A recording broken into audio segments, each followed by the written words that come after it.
Hello friends, welcome to FDR India. నమస్తే GP గారు. నమస్తే పృథ్వీ. సార్, రీసెంట్గా యూకేలో జరిగిన ఎలక్షన్స్లో కన్జర్వేటివ్ పార్టీ ఓడిపోయి లేబర్ పార్టీ విజయం సాధించింది. దీనిపై మీ అభిప్రాయం ఏంటి? గత 45 ఏళ్ళుగా మీరు చూసినట్టయితే పృథ్వీ, బ్రిటన్లో మూడే పార్టీలు 3 సార్లే ప్రభుత్వం మారింది. 1979లో అప్పుడున్న లేబర్ పార్టీ స్థానంలో కన్జర్వేటివ్ పార్టీ థాచర్ నాయకత్వంలో వచ్చింది. అదే పార్టీ 1997 దాకా కొనసాగింది, 18 ఏళ్ల పాటు. 97 లేబర్ పార్టీ టోనీ బ్లేర్ నాయకత్వంలో వచ్చింది. అదే పార్టీ ప్రధానమంత్రి మారినా కూడా 2010 దాకా లేబర్ పార్టీ ప్రభుత్వం కొనసాగింది. 2010లో మళ్ళీ కన్జర్వేటివ్ పార్టీ వచ్చింది, 2.5 దాకా కొనసాగారు. కాబట్టి అక్కడ ప్రతి ఎలక్షన్లో ప్రభుత్వాలు మాత్రం ఒకప్పుడు ఉండేది. కొన్ని సందర్భాల్లో ప్రతి ఏడాది ఎన్నికలు జరిగిన సందర్భాలు ఉన్నాయి. కొన్ని సంవత్సరాల్లో అయితే 2 సార్లు ఎన్నికలు జరిగినాయి ఒక సంవత్సరంలో. కానీ ఇటీవల కాలంలో అలా కాకుండా కొంచెం స్థిరత్వం కనిపిస్తుంది. 14 ఏళ్ళు ఎప్పుడైతే ప్రభుత్వాన్ని చూసారో కొంచెం మొహం మొత్తుతుంది. వైఫల్యాలు చాలా ఉన్నాయి, అవినీతి ఉన్నది. అంటే మన అలాంటి అవినీతి కాదు, మన అవినీతిని వాళ్ళు అసలు ఊహించలేరు.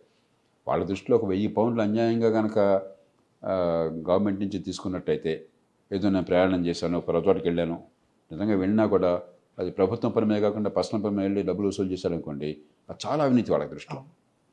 అలాగే పాపం బోరిస్ జాన్సన్ ఈ కోవిడ్ టైంలో ఆంక్షలు ఉన్నప్పుడు ఆయన బర్త్డే ఉంటే నలుగురు కూర్చొని కేక్ పంచుకున్నారు. బర్త్డే పార్టీ చిన్న తరపున ఆఫీసులోనే. అది వాళ్ళ దృష్టిలో చాలా పెద్ద అవినీతి. అది ప్రధానమంత్రి రూల్స్ పాటించలేదు, మా అందరికీ ఆంక్షలు పెట్టి ఆయన ఆంక్షలు పాటించలేదు, చాలా పెద్ద అవినీతి వాళ్ళ దృష్టిలో. సో ఇలాంటివి చాలా జరిగినాయి. ఈ నేపథ్యంలో మొహం మొత్తింది వాళ్ళకి. అందుకని చెప్పిన లేబర్ పార్టీకి పెద్దగా ఓట్లు శాతం పెరగల. గత ఎన్నికల్లో 30% వస్తే ఈసారి 32% వచ్చినాయి అంతే. కన్జర్వేటివ్ పార్టీకి ఓట్లు తగ్గినా కూడా వాళ్ళకి అలాంటి మితవాద పార్టీ మరొకటి నేదల్ ఫరాజ్ నాయకత్వంలో ఉన్న పార్టీకి 13% ఓట్లు వచ్చినాయి. ఇద్దరు కలిపి 35% ఓట్లు వచ్చినాయి. కాబట్టి ఓట్ల శాతం పెద్దగా పెరగకపోయినా కూడా ప్రజల్లో ఉన్న అసహనం వల్ల మరి వీళ్ళ ఓట్లు చీలిపోవటం చేత లేబర్ పార్టీకి చాలా పెద్ద మెజారిటీ వచ్చింది. మొట్టమొదటి నుంచి ఊహించింది. 2-3 ఏళ్ల నుంచి ఇలా జరుగుతుందని చెప్పని ఎన్నో ప్రజాభిప్రాయ సేకరణలో తేలుతోంది. ఆ రకంగానే ఎన్నికల ఫలితాలు కూడా వచ్చినాయి. సార్, రీసెంట్గా మన దేశంలో కూడా ఎన్నికలు జరిగినాయి సార్. మన ఎన్నికల విధానాన్ని మనం బ్రిటన్ నుండే అడాప్ట్ చేసుకున్నాం, వాళ్ళదే అరువు తెచ్చుకున్నాం. కానీ అక్కడ పొలిటికల్ కల్చర్ చూసినా, అక్కడ మీడియాలో ఎలక్షన్ టైంలో జరిగిన డిబేట్ చూసినా, అక్కడ పొలిటికల్ నరేటివ్ చూసినా, మన దేశంలో చూసినా చాలా డిఫరెన్స్ ఉంది సార్. ఎందుకు ఇంత డిఫరెన్స్? ఎన్నికల వ్యవస్థ వరకు వాళ్ళది మంది ఒకటే. అందుకనే మన దేశంలో వాళ్ళలాగానే మీకు ఓట్లు వచ్చినా కూడా సీట్లు రావడం చాలా కష్టం. మీరు 2 ప్రధాన పార్టీలు ఒకటి ఉండకపోతే, ఉదాహరణకి ఈ నైజల్ ఫరాజ్ నాయకత్వంలో ఉన్న పార్టీకి దేశం మొత్తంలో 13% ఓట్లు వచ్చినాయి. సీట్లు వచ్చింది 4-5 వచ్చినాయి, 650 4-5 వచ్చినాయి అంతే. కాబట్టి మీకు ఓట్ల శాతానికి సీట్లకి పోలిక లేదు. ఇప్పటిదాకా పెద్దగా చర్చ కాల. గతంలో ఒకసారి ఎన్నిక పెట్టుకున్నారు, ఒక రెఫరెండం పెట్టుకున్నారు, ప్రజాభిప్రాయ సేకరణ చేశారు. 2010లో ప్రజల ముందుకు వెళ్ళారు. 2011లో అనుకుంటాను. ప్రజలు ఉన్న సిస్టమే కొనసాగించాలని కోరుకున్నారు. మన దేశంలో కూడా దానివల్ల సమస్యలు చాలా ఉన్నాయి. అది ఒకటి తీసేస్తే మనకి వాళ్ళకి మౌలికమైన తేడా ఏంటంటే, రాజకీయంలో బ్రిటన్లో ఓట్ల కొనుగోలు కానీ అక్రమ ఖర్చు కానీ ఊహించడానికి కూడా సాధ్యం కాదు. మనకు ఓట్ల కొనుగోలు అక్రమ ఖర్చు లేకపోతే దాదాపు ఒక్క సీటు కూడా గెలవడం సాధ్యం కాదనే స్థితికి వచ్చాం మనం. ముఖ్యంగా కొన్ని రాష్ట్రాల్లో మనందరికీ తెలిసిన జరుగుతుందని చెప్పినది. ఎవరో 100కి కనుక డబ్బులు పంపిణీ చేయకుండా గెలిస్తే చాలా గొప్ప అనుకుంటున్నాం మనం. మనకి ఇప్పుడు ఆంధ్రప్రదేశ్లో ఎన్నికలు జరిగినాయి, వచ్చినాయి. ప్రేక్షకులు అందరికీ తెలుసు. అక్కడి నుంచే మనకు సమాచారం వస్తుంది, నాకు సొంతంగా సమాచారం ఏం లేదు. 30-40 కోట్లు ప్రతి నియోజకవర్గంలో ప్రతి ప్రధాన పార్టీ క్యాండిడేట్ ఖర్చు పెట్టాడని చెప్పాను. రాష్ట్రం మొత్తంలో 15,000 కోట్లు ఖర్చు పెట్టి ఉండొచ్చు అని చెప్పాను. మరి బ్రిటన్ ఆర్థిక వ్యవస్థ భారతదేశం మొత్తానికి సమానం ప్రస్తుతం. మనలో బ్రిటన్ దాటి మనం పెరిగాం, బ్రిటన్ కంటే పెద్దవాళ్ళం. కానీ కొద్దిగా తేడా ఉందంతే. మన దాదాపు మనకంటే సమానం. జనాభా తక్కువైనా కూడా మనకంటే చాలా సంపన్న దేశం. మనంత సంపద ఉన్న దేశం ఆ దేశం మొత్తం ఎన్నికల్లో 650 సీట్లలో అందరు క్యాండిడేట్లు పెట్టే ఖర్చు, పార్టీలు పెట్టే ఖర్చు లెక్కేస్తే అంతా కలిపితే కూడా ఒక 60-70 మిలియన్ పౌండ్లు దాటదు. ఒక 7 కోట్ల పౌండ్లని లెక్కేసుకున్న, 6 కోట్ల పౌండ్లు లెక్కేసుకున్న 600 కోట్లు అవుతుంది. దేశం మొత్తంలో అన్ని పార్టీలు కలిసి, అందరు అభ్యర్థులు కలిసి పెట్టే ఖర్చు. ఒక జిల్లాలో మనకు అంతకంటే ఎక్కువ ఖర్చు అవుతుంది, ఆంధ్రప్రదేశ్లో, తెలంగాణలో. అవును. మనందరికీ తెలుసు సంగతి ఏంటంటే ఇప్పుడు ఒక అసెంబ్లీ నియోజకవర్గానికే మీరు వీళ్ళు 40 వాళ్ళ 40 పెడుతున్నారు, కొన్ని నియోజకవర్గాల్లో 100-150 పెట్టిన వాళ్ళు ఉన్నారు. అవును. ఇది చాలా మామూలు అనుకుంటున్నాం మనం. ఇది ఎంత భయంకరమైనదో, మన వ్యవస్థ ఎంత నాశనం చేస్తుందో మనం గుర్తించట్లా. ఎలక్షన్లో డబ్బులు ఖర్చు పెట్టడం, గెలిచిన తర్వాత డబ్బులు సంపాదించడం మామూలే. డబ్బు నుంచి అధికారం వస్తుంది, అధికారం నుంచి మళ్ళీ డబ్బు వస్తుంది. ఈ విషవలయంలో చిక్కుకుపోయాం. దాంతో ఏ పార్టీ గెలిచినా, ఎవరు ఎమ్మెల్యేలు ఎంపీలైనా కూడా ప్రజలకు మేలు జరుగుతుందనే విశ్వాసం తగ్గిపోతుంది. మనం దాని నుంచి బయటపడాలి, బ్రిటన్ నుంచి నేర్చుకోవాలి. రెండోది, ఇక్కడ అధికారం అంటే బస్తీ మే సవాల్, తొడగొట్టి వీడిని వాడు వాడిని వీడు బూతులు తిట్టుకోవటం తప్ప, విష సంస్కృతి తప్ప, దుర్భాషలాడటం తప్ప ఒక హేతుబద్ధమైన నాగరికమైన చర్చ లేదు, పరస్పర గౌరవం లేదు. బ్రిటన్లో సిద్ధాంతాల విషయంలో రాజీ పడరు, కానీ పరస్పర గౌరవం, ఎక్కడ మాట తోలరు. తర్వాత వాస్తవాల ఆధారంగా, వాళ్ళ తర్కం ఆధారంగా, వాళ్ళ సిద్ధాంతాల ఆధారంగా చర్చ తప్ప బూతులు తిట్టుకోవటం, బస్తీ మీద సవాలు, తొడగొట్టడం ఆ చర్చ ఉంది. అది చాలా అలాంటిది ఎవరన్నా అలాంటి ప్రవర్తన ఉంటే ప్రధానమంత్రి అయినా కూడా మన్నాడు పదవి పోతుంది. ఆ రకంగా ప్రవర్తిస్తే, మన వాళ్ళు ప్రవర్తించే తీరుని అక్కడ ప్రవర్తించినట్టయితే మన్నాడు పదవి పోతుంది. దానికి రాజీనామా చేయాల్సిందే, ప్రజలు ఒప్పుకోరు లేకపోతే. అంటే చాలా పరిణితి చెందిన ప్రజాస్వామ్యం. అధికార మార్పిడి అక్కడ శాంతియుతంగా జరుగుతుంది, మనకి శాంతియుతంగా జరుగుతుంది. కానీ ఆ హుందాతనం మనకు లోపించింది, అది మనం పొందాలి. మూడోది, చట్టబద్ధ పాలన. మనకి బడితున్నాడు బరి. అధికారంలో అంటే అంతా వాడు రాజు, ఎన్నికైన ప్రతినిధులు కాదు, మన సేవకులు కాదు, వాడు రాజు. మనవాడు గులామును, మన బానిసలం వాడికి. ఆ దేశంలో అట్లా కాదు. నువ్వు ప్రధానమంత్రి అయినా సరే, నువ్వు రూల్స్ పాటించకపోతే సమాజం అంత తెలుస్తుంది. నువ్వు ఎంత పదవిలో ఉన్నా సరే చట్టం అందరికీ సమానంగా వర్తిస్తుంది, కాగితం మీద కాదు వాస్తవానికి. కాబట్టి వ్యవస్థ వాళ్ళదే మనం అనుకరించింది. కానీ పద్ధతుల్లో, ముఖ్యంగా ఈ 3-4 పద్ధతుల్లో, ఒకటి ఎన్నికల్లో డబ్బు ఖర్చు, అక్రమ డబ్బు ఖర్చు, అక్కడి నుంచి అవినీతి పెరగటము. రెండోది దుర్భాషలాడటము, కుసంస్కృతి, ఏదో యుద్ధంలాగా మార్చడం ఎన్నికల్ని. ఒక హుందాగా ప్రజల మద్దతు కోసం చెప్పని ప్రజల మందికి వినమ్రంగా హుందాగా వెళ్ళడం కాకుండా, హేతుబద్ధమైనటువంటి చర్చ కాకుండా. మరి 3 చట్టబద్ధ పాలన లేకపోవడం. ఈ 3 మౌలికమైనటువంటి తేడాలు అక్కడికిక్కడికి. సార్, మీరు ఇంతకుముందు చెప్పినట్టు లేబర్ పార్టీకి గత ఎన్నికలతో పోలిస్తే కేవలం 2% ఓట్ ఇంక్రీజ్ ఉంది. బట్ ఇంకో సైడ్ చూస్తేనేమో కన్జర్వేటివ్స్కి 23% వచ్చింది, సీట్స్ కూడా పెరిగాయి. మీరు గతంలో చాలాసార్లు మాట్లాడినట్టు వీళ్ళకి ఆల్రెడీ పిఆర్ కొన్ని ప్లేసెస్లో పిఆర్ తీసుకొచ్చారు, కానీ first past the post system ఉంది. అక్కడ కూడా పిఆర్ మళ్ళీ రావాల్సిన అవకాశం లేకుండా డిబేట్ మళ్ళీ స్టార్ట్ అవుద్ది అంటారా? మీరు మంచి ప్రశ్న అడిగారు. బ్రిటన్లో చాలామందికి తెలియదు, వాళ్ళ రాష్ట్రాలు అంటారు కానీ ఒక 3 ప్రాంతాల్లో రాష్ట్రాల్లాగానే వాళ్ళ శాసనసభలు ఉన్నాయి. Scotland, Wales, Northern Ireland. Scotland అయితే వేరే దేశం ముక్కలు కావాలని చెప్పి వాళ్ళు గట్టిగా బహిరంగానే వాళ్ళు వ్యతిరేకిస్తారు. నార్దర్న్ ఐర్లాండ్లో కూడా సదర్న్ ఐర్లాండ్తో కలిసిపోవాలని చెప్పని గట్టిగా ప్రతిపాదన ఉన్నది. చాలా కాలం నుంచి ఉద్యమాలు సాగుతున్నాయి. కానీ అక్కడ స్థానికంగా ఉన్నాయి. వాటన్నింటిలో కూడా దామాషా పద్ధతిలో ఎన్నికలు జరుగుతాయి. ఓట్ల శాతాన్ని బట్టి సీట్లు కాస్త మార్పులు చేర్పులతో. అలాగే ఈ బ్రెక్సిట్, యూరోపియన్ కమ్యూనిటీ నుంచి బ్రిటన్ వైదొలిగిపోయింది స్వచ్ఛందంగా. అది జరిగేదాకా యూరోపియన్ పార్లమెంట్ ఎలక్షన్లు బ్రిటన్లో జరిగేవి. ఆ ఎలక్షన్లు దామాషా పద్ధతులు జరిగేవి. లండన్ మేయర్ ఎన్నిక, మొత్తం 80-90 లక్షల జనాభా ఉన్న లండన్ మేయర్ ఎన్నిక ఈ మన వెస్ట్మినిస్టర్ మోడల్లో కాదు, ప్రత్యక్ష ఎన్నిక అమెరికా మోడల్లో. అంటే మనకి ఒక రకంగా మాతృ పార్లమెంట్ అది. వాళ్ళ నుంచి అన్ని పద్ధతులు అరువు తెచ్చుకొని వచ్చి, దేశం చిన్నదైనా పాలించింది వాళ్ళు కదా మన చాలా కాలం పాటు. కాబట్టి వాళ్ళ నుంచి వాళ్ళ సంప్రదాయాలు, వాళ్ళ అలవాట్లు, వాళ్ళ పద్ధతులు మనం తెచ్చుకున్నాం. వాళ్ళంటి రాజ్యాంగమే తెచ్చుకున్నాం మనం. మరి అక్కడ మన నాయకులు చాలామంది అక్కడ ఆ దేశంలో చదువుకున్నారు, ఆ దేశంలో చూశారు, ఆ అనుభవం నుంచి నేర్చుకున్నారు. ఆ బ్రిటన్ పూర్తిగా మార్చుకున్నది వాళ్ళ పంథాన్ని. మనం మాత్రం తెల్లవాళ్ళకంటే, ఇంగ్లీష్ వాళ్ళకంటే ఎక్కువగా మనం పట్టు కూర్చుని దాని పొరపాటును కూడా అసలు వేరే ఆలోచన కూడా చేయట్లేదు. అది విచిత్రం అది మంది. రెండోది, 2011లో ఒక రెఫరెండం జరిపారు అక్కడ. ఈ దామాషా పద్ధతి ఉండాలన్నా, ప్రస్తుతం ఉన్నది కొనసాగించాలన్నా, first past the post system అంటాం. ఒక ఓటు ఎక్కువ వస్తే గెలుపు, ఒక ఓటు తక్కువ వస్తే ఓటమి వ్యవస్థ నుంచి దామాషా పద్ధతికి వెళ్ళాలన్నా, అంటే ఓట్ల శాతాన్ని బట్టి సీట్లు రావాలని చెప్పారు. ఎందుకంటే ఆనాడు లిబరల్ డెమోక్రాటిక్ పార్టీ సంకీర్ణ ప్రభుత్వంలో భాగస్వామి కావాల్సి వచ్చింది. వాళ్ళు ఎప్పుడు దీనికోసం పట్టుబడతారు. కాబట్టి ప్రజల ముందుకు ఇది పెడితేనే ఒప్పుకుంటామన్నారు. పెడితే ప్రజలు దాన్ని కాదన్నారు. దానికి కారణం ఉంది. ఎందుకంటే ఆ దేశంలో ఓట్ల శాతాన్ని బట్టి సీట్లు రావటం లేదు, కానీ రాజకీయం కొళ్ళిపోలా. ఓట్ల కొనుగోలు ప్రభావం లేదు, ఓట్ల కొనుగోలు అనే సమస్య లేదు. మంచివాళ్ళు రాజకీయంలోకి వస్తున్నారు. వాళ్ళు నీతివంతంగా హేతుబద్ధమైనటువంటి పరిపాలనతో లేదా ఆలోచనలతో వాళ్ళు నాయకత్వంలో ఎదుగుతున్నారు. ప్రజలకు మంచి ప్రత్యామ్నాయాన్ని ఇస్తున్నారు. ఈ పార్టీ ఆ పార్టీ ఒక ఎజెండాను ఇస్తున్నారు. ప్రజలు కనుక మద్దతు ఇచ్చి అధికారంలో కూర్చోబెడితే వాళ్ళు ఇచ్చిన ఎజెండాను అమలు చేసే ప్రయత్నం విజయవంతంగా చేస్తున్నారు. కాబట్టి రాజకీయం వల్ల ఏ పనులు జరగాలి అవన్నీ బాగా జరుగుతున్నప్పుడు పెద్ద వ్యవస్థ మార్చక్కర్లా. ప్రజలు కూడా ఆదరిస్తారు. ఎందుకు అనవసరంగాను మనం కొన్నాళ్ళకి మందిస్తే ఉన్నాళ్ళు కూడిపోతుందేమో అని చెప్పని వాళ్ళు మార్పు సిద్ధపడాల. అంచేత ఇప్పుడు ఈసారి కూడా స్పష్టంగా కొన్ని పార్టీలకు ఓట్ల శాతం చాలా ఎక్కువ ఉన్నా కూడా సీట్లు చాలా తక్కువ వస్తున్నాయి. కొందరికి తక్కువ ఓట్ల శాతం ఎక్కువ సీట్లు వస్తున్నాయి కనిపిస్తుంది కొట్టొచ్చినట్టుగా. కానీ బహుశా ఇది దామాషా పద్ధతికి వెళ్ళాలని చెప్పిన చర్చ పెద్దగా రాకపోవచ్చు. కొంత ఉంటుంది, పండితుల మధ్య కొన్ని పార్టీ లెవెల్లో చర్చ ఉంటుంది, కానీ సమాజంలో పెద్దగా వెళ్ళే అవకాశం లేకపోవచ్చు. మన దేశంలో పరిస్థితి వేరు.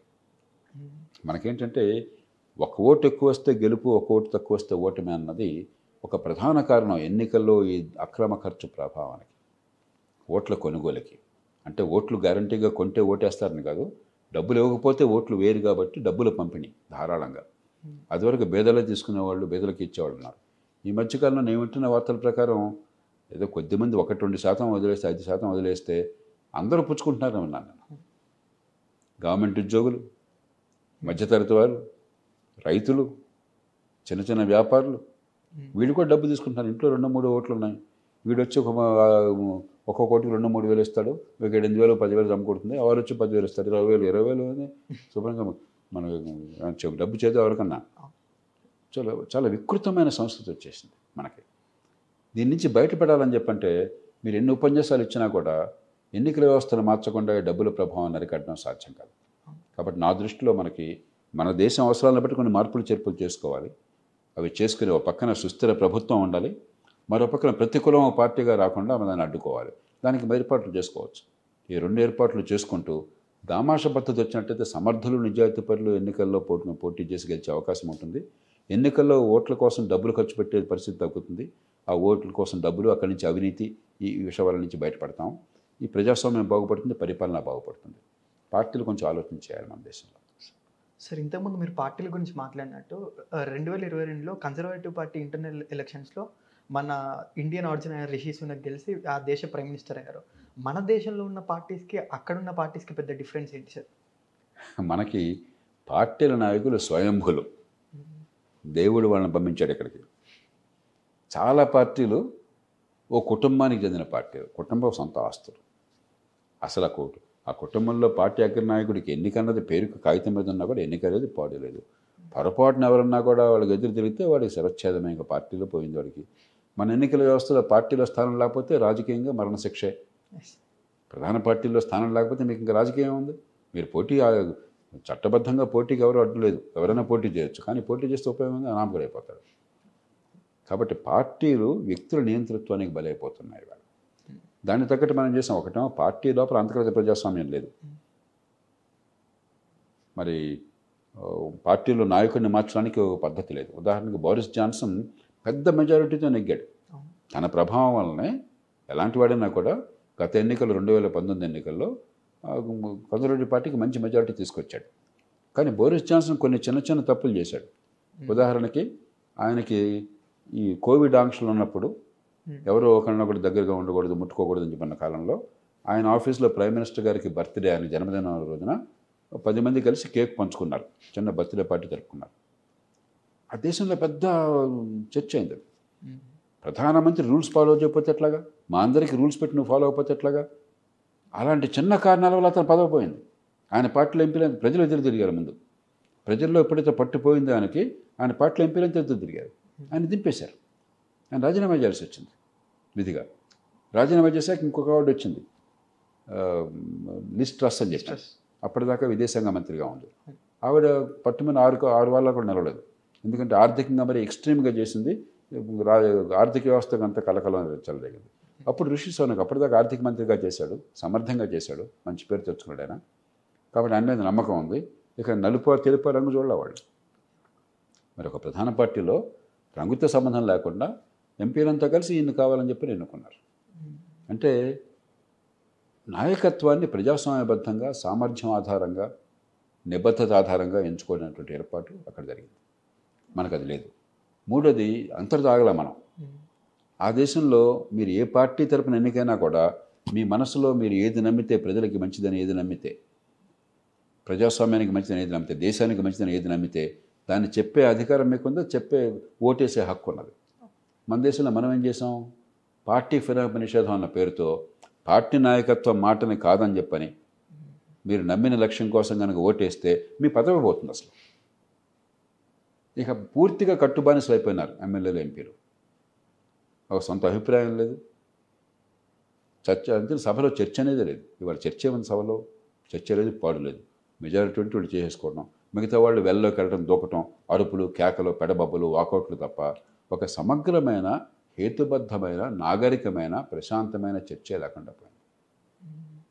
కాబట్టి మన పరిస్థితుల్లో ఖచ్చితంగా ఈ పార్టీల వ్యవస్థను మనం మార్చకపోయినట్టయితే, పార్టీల్లో అంతర్గత ప్రజాస్వామ్యం కావాలి, ఈ పార్టీల ఏకవ్యక్తి నాయకత్వం, కుటుంబ నాయకత్వం దాని నుంచి బయటపడాలి, ప్రజల ఆస్తులుగా పార్టీలు రావాలి. ఈ పార్టీ ఫిరాయింపు నిషేధ చట్టాన్ని పూర్తిగా మార్చేయాలి. పార్టీల తరఫున ఎన్నికైన వాళ్ళని మరి కట్టుబానిసలుగా మార్చకుండా, తర్వాత సమర్థులైన వాళ్ళు ఎవరైనా సరే పార్టీలో ఎదిగే అవకాశం రావాలి. అధినాయకుల అండలతో అవసరం నిమిత్తం లేకుండా, ఆయన కన్నర జగానే వీడి పదవి పోతుంది, వీడికి మరణశిక్ష పడుతుందనే పరిస్థితి లేకుండా ఉండాలి. మన దేశంలో మార్పులు రాకపోయినట్టు ఇది రాజకీయం, ఎన్నికలు నడుస్తూ ఉంటాయి, ప్రతిమైన పోటీ ఉంటుంది, డబ్బులు ఖర్చు ఉంటుంది, కానీ కొండంగా వెలిగిన పట్టినట్టు అవుతుంది. వ్యవస్థ మారదు, ఎవరు వచ్చినా కూడా పెద్దగా మారలేదన్న భావం ప్రజల్లో కలుగుతుంది. ప్రజాస్వామ్యం అంటే విరక్తి పెరుగుతుంది, కోపం పెరుగుతుంది. ప్రభుత్వాలంటే అసహనం, కోపం పెరుగుతాయి. అది మంచిది కాదు దేశానికి. సార్, ప్రపంచవ్యాప్తంగా ఒక రైట్ వింగ్ హై చూస్తున్నాం సార్. ఎందుకు యూకేలో లెఫ్ట్ పార్టీ గెలిచిందంటారు? ఇక్కడ లెఫ్ట్ అని కాదు, పెద్దగా కన్జర్వేటివ్ పార్టీకి, లేబర్ పార్టీకి సిద్ధాంతాల్లో ప్రస్తుతం పెద్ద తేడాలేం లేవు. కాకపోతే పబ్లిక్ సర్వీసెస్, విద్య, ఆరోగ్యం, ముఖ్యంగా ఆరోగ్య వ్యవస్థను మరింత బాగు చేసి అందించి ఏర్పాటు చేస్తాం. బ్రహ్మాండమైన వ్యవస్థ ఉంది, నేషనల్ హెల్త్ సర్వీస్.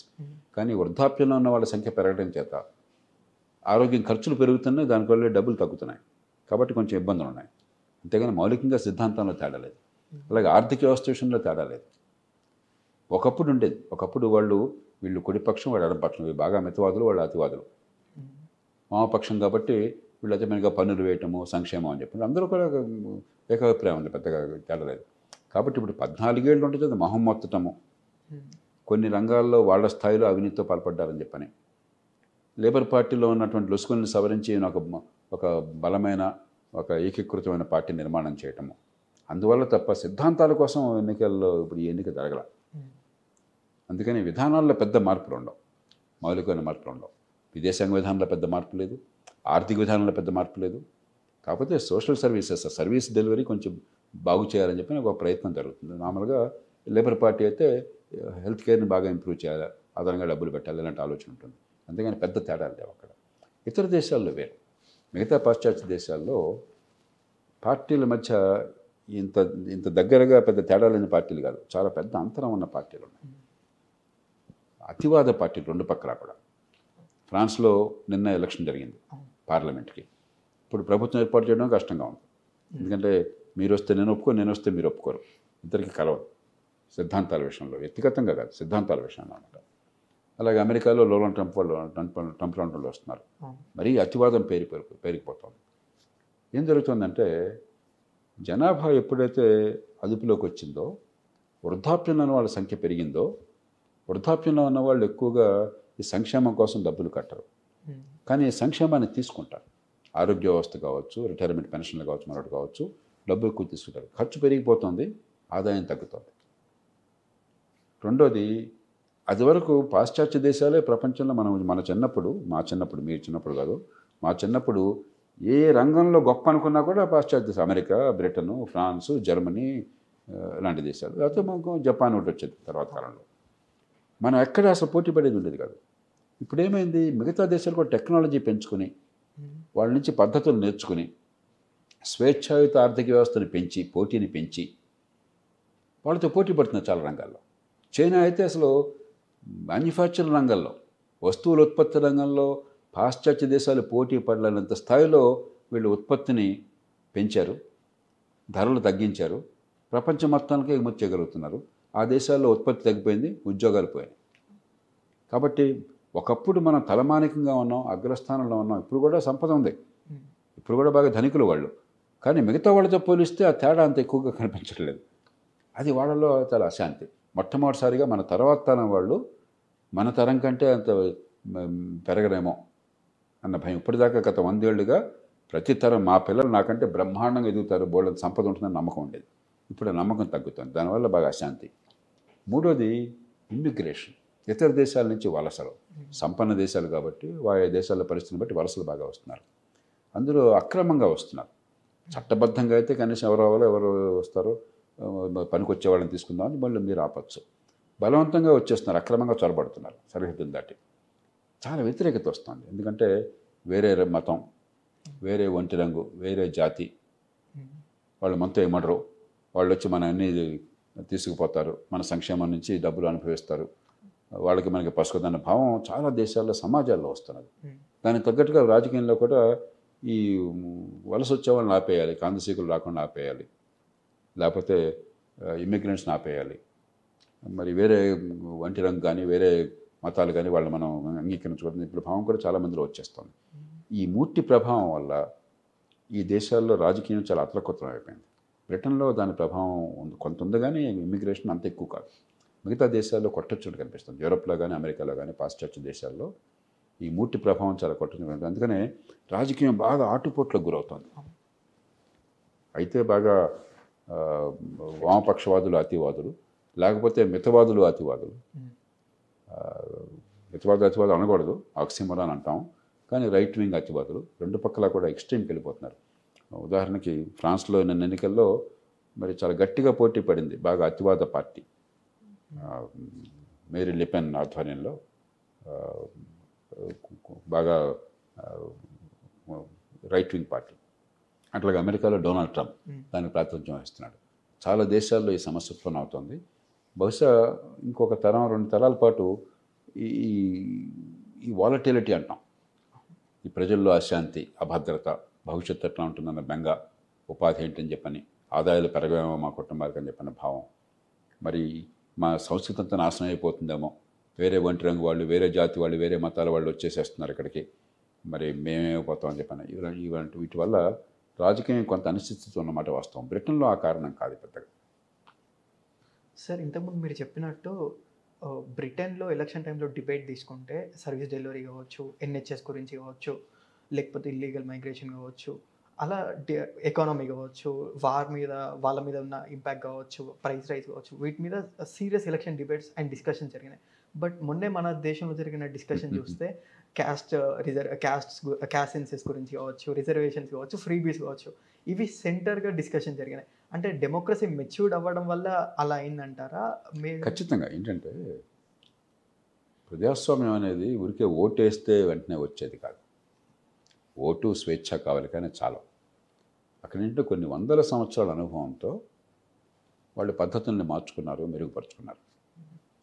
అలాగే మంచి ప్రమాణాల విద్య ఉండటంతో చర్చలో బూతులు తిట్టుకోవటం, బస్తీ మేసవాళ్ళు తొడగొట్టడం కాకుండా నింపాదిగా, కామ్గా, తిట్లు శాపనార్థాలు లేకుండా వాస్తవాలు తర్కం ఆధారంగా ఇతరులను ఒప్పించే ప్రయత్నం చేయటం, వారి వాదన బలంగా ఉంటే వారి వాదన అంగీకరించడం.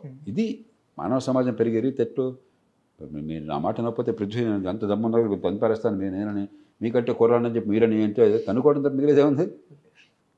కాబట్టి నాగరికత అని చెప్పంటే మనకున్న అభిప్రాయ భేదాలను శాంతియుతంగా చర్చల ద్వారా, హేతుబద్ధమైన వాదనల ద్వారా, వాస్తవాల ఆధారంగా మనం ఓ పరిష్కారం చేసుకోవటం. మన దేశంలో ఇంకా సంస్కృతి రాల. రాజకీయం అంటే బస్తీ మే సవాల్, రాజకీయం అంటే అధికారం కోసం పోరాటం, పెత్తనం కోసం ఆరాటం, దానికోసం ఏదన్నా చేయొచ్చు.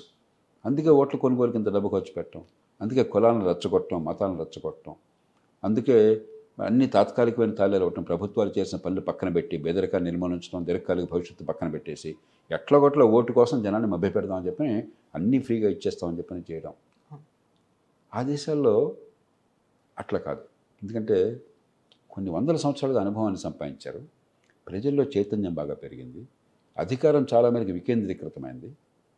కాబట్టి ఈ రకమైన ప్రవర్తన కనుక ప్రధానమంత్రి అయినా సరే, ఒక మంత్రి అయినా సరే ఇలా ప్రవర్తిస్తే బస్తీ మీద సవాల్ తొలగొట్టాలని చాలా అసభ్యంగా అనుచితంగా మాట్లాడాడు అనుకోండి, నేను గ్యారంటీగా చెప్తున్నాను మర్నాడు ఆయనకి రాజకీయ భవిష్యత్తు పోయింది, సమాధి అయిపోయింది.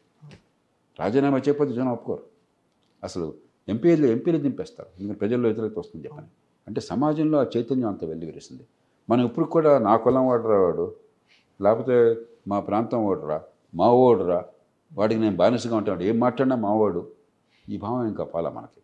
దాని నుంచి బయటపడాలని చెప్పంటే రాజకీయ సంస్కృతి మారాలి, ఎన్నికల వ్యవస్థ మారాలి, రాజకీయ పార్టీల తీరు మారాలి, మరి చట్టబద్ధ పాలన రావాలి, పార్టీలు అంతకల ప్రజాస్వామ్యం కావాలి, మంచి విద్య, పౌరసత్వానికి గురించి అవగాహన ప్రజలందరికీ రావాలి. మనం ఏదో ఓటు హక్కు ఉన్నది, అరిచే స్వేచ్ఛ, నిరసన తెలిపే హక్కు ఉంది తప్ప ఆలోచించడం అనేది మన ప్రజాస్వామ్యంలో ఎక్కువగా లేదు. అయినా కూడా అబ్బురం ఏంటంటే, అయినా ప్రజలు అద్భుతమైన తీర్పులు ఇస్తున్నారు, శాంతియుతంగా ఓట్లు వేస్తున్నారు, అధికారం మరి ప్రశాంతంగా మారుతున్నది. ఇది గొప్ప విషయాలు. కానీ ఇంకా మనం మరికొన్ని ప్రయత్నాలు చేయాలి. మన ఎన్నికల్లో ఫలితాలు మీరు చూసినట్టయితే దేశం అంతా కూడా కూడబలుక్కున్నట్టుగా తీర్పిచ్చారు. మాకు సంక్షేమం అవసరం, కానీ సంక్షేమమే పరిపాలన అంటే మేము ఒప్పుకోం. అభివృద్ధి కావాలి, కానీ అభివృద్ధి ఫలితాలు కొందరికే వస్తే మేము ఒప్పుకోం, అందరికీ అందాలి. ఈ రెండు సంకేతాలని కూడా మీరు దేశంలో జాగ్రత్తగా చూడండి. ఈ రెండు సంకేతాలని కలిపి అద్భుతంగా ఇచ్చారు. అంటే వీళ్ళందరూ కూర్చొని మాట్లాడుకున్నట్టుగా ఇచ్చారు. కాబట్టి మన ప్రజల్లో కూడా ఆ చైతన్యం ఉంది, కానీ ఒక స్థాయి వరకే ఉంది. మనం నిరాశపడక్కర్లేదు, కానీ మనం చాలా చిత్తశుద్ధితో మిగతా మార్పులు తీసుకోవాలి. ఈ డబ్బులు రాజకీయము, తడగొట్టే రాజకీయము, బూతుల పురాణంతో రాజకీయము, అధికారంలో ఉంటే వాడు చక్రవర్తిలాగా ప్రవర్తించడము, రాజులాగా ప్రవర్తించడము, చట్టం చేతుల్లోకి తీసుకోవటము, దీని నుంచి బయటపడాలి. ఆ దేశాల నుంచి నేర్చుకోవాలి, మన దేశంలో ఉన్నటువంటి గొప్ప సాంప్రదాయాలను పెంచాలి. సార్, బ్రిటన్లో ఇంకొక అద్భుతమైన విషయం ఏంటంటే సార్, ఓడిపోయిన ప్రైమ్ మినిస్టర్ రిషి సునక్ గారు దిగిపోతుంటే ఆయన స్పీచ్లో ఎన్నికైన ప్రైమ్ మినిస్టర్ని పొగిడారు సార్. పొగిడారు, కరెక్ట్. నాకు నిజంగా ఆయన పొగిడారు. అలాగే ఆయన ఇంటి పక్కన ఉంటాడు ఆర్థిక మంత్రి, ఆయన పొగిడాడు. ఇప్పుడు అభిప్రాయాల్లో భేదాలు ఉండొచ్చు, కానీ వ్యక్తుల మీద గౌరవం ఉండాలి. గౌరవం ఉండి పరస్పరం మీ భావం వారికి చెప్పాలి, వారి భావం మీకు చెప్పాలి, వారు మిమ్మల్ని నొప్పించగలరు, మీరు వాళ్ళని నొప్పించగలరు, మధ్య మార్గానికి రావాలి. అది రాజకీయం. అందుకనే ఎన్నికలు. మనం అది మర్చిపోయి నేను పెత్తనంలో కూర్చోవడం కోసం అవకాశం ఒక ఎమ్మెల్యే స్థాయి దగ్గర నుంచి లేదా కార్పొరేటర్ స్థాయి దగ్గర నుంచి అత్యున్నత స్థాయి దాకా ఇదే రకమైన ఆలోచన కొనసాగుతుంది. దీని నుంచి బయటపడాలి. ఎన్నికలు యుద్ధాలు కాదు, ఎన్నికలు మారణహోమాలు కాదు. ఎన్నికలు కేవలం ఆనాటి ప్రజాభిప్రాయం ప్రకారం ప్రాతినిధ్యాన్ని నిర్ణయించేవి. దాని ప్రకారం ఉన్న వనరులతో ప్రజలు ఇచ్చినటువంటి మద్దతుతో ప్రజల కోసం నిర్ణయాలు చేయటం, ప్రజల కోసం డబ్బుని కేటాయించడం, ఏ రంగానికి ఎట్లా అని చెప్పన్నది, ప్రజల కోసం చట్టాలు చేయటం, ప్రభుత్వాన్ని మరి జవాబుదారీగా చేయటం, ఇది ఎన్నికల ఉద్దేశం. అంతేగాని ఎన్నికైతే నేను గొప్పవాడిని రాజుని, ఎన్నిక కాకపోతే నేను పనికిరానివాడిని, అసలు ఈ సమస్య ఉండకూడదు.